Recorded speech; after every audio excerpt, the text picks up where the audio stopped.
Nah, jadi kedepannya sih gue nggak pengen lagi jadi ketua panpel. Oh gitu? Iya, pertama gue selama jadi ketua panpel, gue nggak pernah bikin lagu.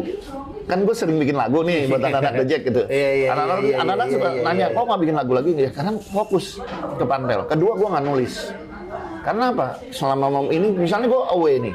Away, gue harus buru-buru pulang. Padahal gue biasanya nggak pulang, gue silaturahmi dulu ke supporter setempat, ke Jackmania di daerah sana gitu kan. Gue selalu ngobrol sama mereka dan biasanya itu jadi inspirasi gue untuk nulis atau bikin lagu. Nah ini nggak bisa gue lakukan. Jadi bagi gue ini sesuatu yang nggak bagus buat gue gitu.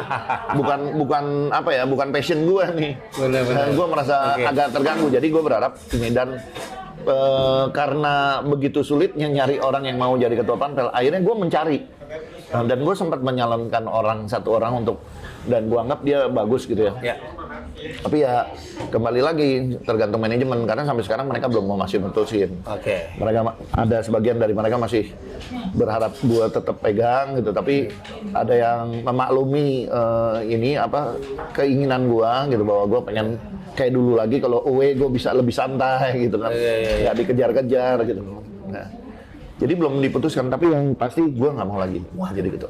Ini Bung Ferry udah pernah announce belum? Belum kayaknya, belum. Eksklusif, jujur. Jadi ada satu passionnya Bung Ferry yang sedikit terhambat. Karena Bung Ferry jadi panpel ya. Untuk tim Persijanya sendiri, apa nih harus dirubah di musim depan? Kalau gue gini, tahun 2023. Zaman dulu, belum lama sebenarnya. 3 tahun lalu. Iya, gue ketika selesai eranya Thomas Doll gitu ya, terus diganti sama siapa waktu itu yang, terus gue datang ke ini Sawangan. Gue ngelihat Sawangan itu tidak seperti di zaman Teko. Waktu di zaman Teko, Sawangan itu penuh sama anak-anak The Jack. Tiap pelatihan tuh penuh sekali anak The Jack. Bisa 500 sampai 1000 orang. Wow. Mereka rame-rame minta tanda tangan, minta foto.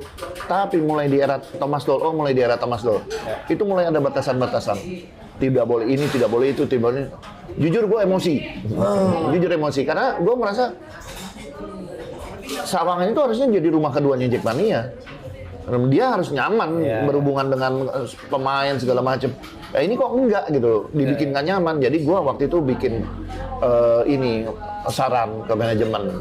Gue minta salah satu perubahannya adalah di Sawangan, perubahan perlakuan terhadap Jackmania. Gue minta dibikinin tribun kecil-kecilan. Oke, nggak bisa seperti Menteng, tapi kan paling nggak bisa dengan 5 trap di satu